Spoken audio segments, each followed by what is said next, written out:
All right, let's talk about one of the most complicated and, frankly, one of the most interesting figures in all of American history, John Quincy Adams. See, his life wasn't just one story. It was more like three completely different lives packed into one. Each part was so distinct, it could have belonged to a different person. So today, we're going to unpack all three. That really sets the stage, doesn't it? Adams was playing for the highest possible stakes, always. He was this brilliant nation builder who somehow found himself stuck in one political knife fight after another. And the things he did, well, they would shape the course of the country for 100 years. So let's start with Act 1. So here's the game plan. We're going to look at his three acts: the master diplomat, the frustrated president, and his incredible final chapter as a moral crusader. Then we'll bring it all together to figure out what his true legacy really is. Okay, first up, Adams the diplomat. And we have to talk about this, because before he was ever president, he was, and this is no exaggeration, one of the most accomplished diplomats America had ever seen. I mean, just look at this resume. This guy served under 4 different presidents, holding top diplomatic posts all over Europe. By the time he became Secretary of State, he had spent decades watching how empires really worked. He knew how the game was played, inside and out. And as Secretary of State, oh yeah, he put all that experience to work. We're not talking about minor deals here. Adams literally drew the map of the United States as a continent-spanning nation. He got Florida, he locked in the border with Canada, he staked a claim to the Pacific. He was, in many ways, the architect of America's physical borders. And then you have his masterpiece, the Monroe Doctrine. Now here's the really fascinating part. The British actually wanted to issue a joint statement with the US. But Adams said, nope, we're doing this ourselves. It was this incredibly bold move, basically telling the world that America was its own power to be reckoned with. That was pure Adams, confident, forward-thinking, and a little bit defiant. Okay, so that brings us to Act 2 of his life. His presidency. He walked into the White House with this grand, almost futuristic vision for the country. The problem was that vision was politically dead on arrival. And it all started with the absolutely bizarre election of 1824. You had 4 guys running, they all split the vote, and nobody got a majority. So even though Andrew Jackson here got the most votes, he didn't clear the bar. And that meant the whole thing got thrown to the House of Representatives to decide. And this is where it gets really messy. The Speaker of the House, Henry Clay, threw his support to Adams, which made Adams president. And what's the first thing Adams does? He names Henry Clay his Secretary of State. Well, Jackson supporters went ballistic. They screamed corrupt bargain from the rooftops. In this new era of Jacksonian democracy, this kind of backroom deal looked terrible. That accusation became a cloud that hung over his entire presidency, and it created an opposition that was determined to block him at every turn. And this really shows you the fundamental conflict of his entire term in office. On one side, you have Adams with this huge modernizing agenda, and on the other, you have a furious, hostile Congress that just wants to make sure he's a one-term president.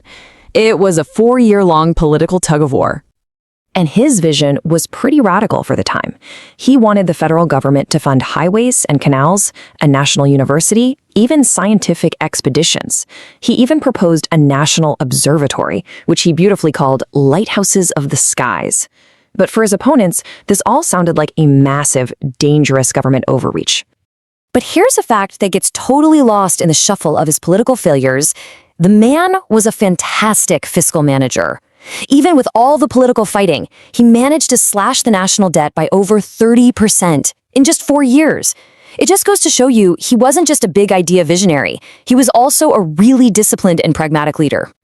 The political games got really ugly with this tariff. It was basically a trap set by his enemies in Congress. They wrote a bill they knew was terrible for the South, but good for the North. They figured Adams would be stuck. If he vetoed it, the North would hate him. If he signed it, the South would. Well, he signed it, and the South absolutely erupted, calling it the Tariff of Abominations.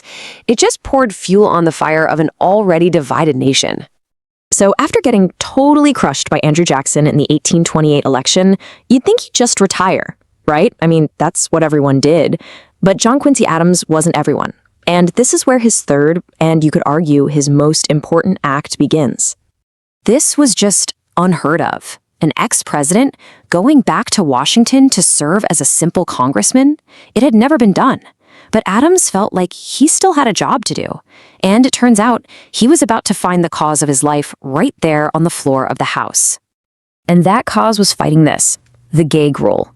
Pro-slavery forces in Congress got tired of hearing petitions from abolitionists, so they passed a rule that basically said, we are not allowed to talk about slavery, period. For Adams, this was outrageous. It wasn't just about slavery. It was an attack on the constitutional right to free speech. So Adams, the old master of rules and procedure, launched this brilliant one-man war. His strategy was genius. He'd intentionally provoke his enemies, baiting them into trying to censure him. And when they did, the rule said he got time to defend himself. So he'd get up and talk for hours, sometimes days, not about himself, but about the evils of slavery, completely hijacking their process to have the very debate they had banned. You know you're doing something right when one of your biggest enemies says that about you. They couldn't shut him up. They couldn't stop him. He earned the nickname Old Man Eloquent. And believe me, he was a thorn in their side every single day. And the peak of this fight, wow, it's like something out of a movie. In 1841, at 73 years old, the former president of the United States stood before the Supreme Court and argued for 9 hours straight in the Amistad case. And he won. He won freedom for those captives. It was just a monumental victory. So when you look back, you don't see one John Quincy Adams, you see three: the diplomat, the president, the crusader. So how in the world do you put all that together? It's almost like this. As the diplomat, he built the nation's physical body. As the president, he tried to shape its economic and scientific mind. But politics got in the way. And then, as the crusader, he fought for its moral soul. 3 different roles, but they all came from the same place: a deep, unwavering belief in what America could and should be. So I'll leave you with this question to think about. What was his true legacy? Was it drawing the map of America? Was it his prophetic but failed vision for its future? Or was it that last heroic fight for its conscience? The life of John Quincy Adams is a powerful reminder that sometimes a legacy isn't just about what you win, but about the battles you have the courage to fight.